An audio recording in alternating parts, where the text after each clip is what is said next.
এ আদেশ করিলেন আল্লাহ পবিত্র কোরআনে, এ আদেশ করিলেন আল্লাহ পবিত্র কোরআনে। আর বিবাহ করিতে যত আদম সন্তানে, কোরআনে আদেশ আল্লাহ যদি না করিত মানুষের বংশ সব ধ্বংস হয়ে যেত।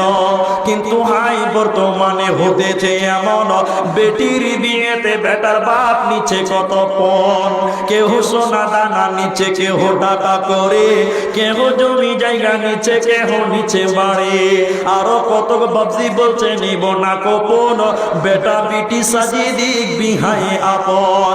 টাকার বেলায় সাধু সাজে, জমির বেলায় চোর, টাকার বেলায় সাধু সাজে, জমির বেলায় চোর। বর্তমানে বেটার বাপ এমনি হারামখোর, চোর লোকে চুরি করে অন্ধকার হলে, চোর লোকে চুরি করে অন্ধকার হলে, আর বেটার বাপ